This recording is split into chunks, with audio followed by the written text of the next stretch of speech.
Meredith, I can't believe it's happening. I mean, I retired because I wanted to retire. I'm blown away by all that's going on. How do you feel knowing that people grew up listening to you? You're their soundtrack to summer. Well, it's very nice, certainly, and I have been on the air a long time. So if you were 10 years old when I began, you're 46 years old. So the years go by, and boy, I well know it. And you can hear that entire interview on Tuesday during the BP Takeover Show, where I sit down with John Sterling one last time, his final day at the stadium. And he was in good spirits earlier today, very comfortable and confident in his decision. He's just looking forward to enjoying life and not having to go to work every day after 60+ years. One thing's for sure, though, Bob, his colleagues are most certainly going to miss him. I remember doing my first post-game show, and he was walking out of the booth, and he said, "Emmanuel, my boy." And just that authenticity about him is a guy I grew up listening to, and I was completely not sure what to do in the moment, how to interact with him, but he puts you at ease because he's just himself. And that was my first impression of him walking out of that booth. What was it like sharing the booth with him?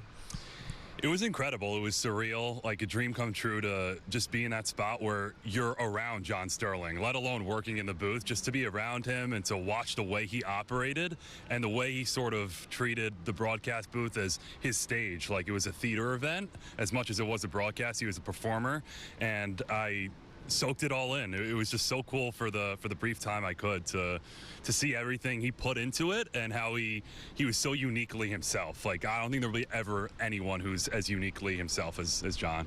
Now you're calling the game today.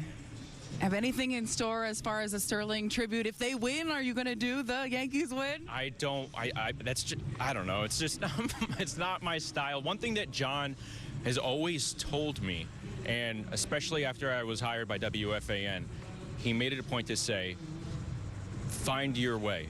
Do it your way. My way worked for me. Your way is going to work for you. But always be true to yourself and just do it your way. Do you have a favorite call from over the years? I mean, they're all great, obviously, but I'm partial because I helped him craft one. Remember when G-Man Choi was with the Yankees, and I went in there, I whispered in his ear, I said, you know, and I heard it on the radio. Choi finally hit a home run. He goes, "Oh, the G-Man is a He-Man." I said, that was my call. So that's my little part of John Sterling history here. Now, you're known to do Sterling impressions. Which one seems to get the most belly laughs on the Sterling impression? Oh, I mean, all of them, I think, but a lot of it is just, you know, we go out to dinner with John, and, you know, the little things he would say when he's out there, and you can repeat some of them on the air and some of them not. And but, yeah, anytime you just drop a Susan, you drop a well, I thank you, Susan, or you could just put it in conversation. And, you know, if there's a lull in the conversation, you go, well, anyway, the 2-1. And it just gets a laugh from everybody. So we love them. I go back to the originals, like the Burn Baby Burn and those. But you know what? It's just that, you know, anything that John did, it was just so creative and so musical, too. And that was what I really loved because, you know, we speak the same kind of musical language, old Broadway stuff, and all those calls that he could sing were always my favorites. I love the connections to the Babe. So the Giambino, the Bam Tino. I like Bobby Abreu's El Como Dulce. Bobby Abreu's As Sweet as Candy. Those are some of my favorites. Just the rhythm and the cadence of the be a 1-1. There goes deep left. I mean, just like I got goosebumps. I can hear him all the time doing it. You know, I think it's great. Who else? I do love the foul ball last year too. It really hit me. I mean, you know, it's a lot of little boy in there, you know, too. So it's great.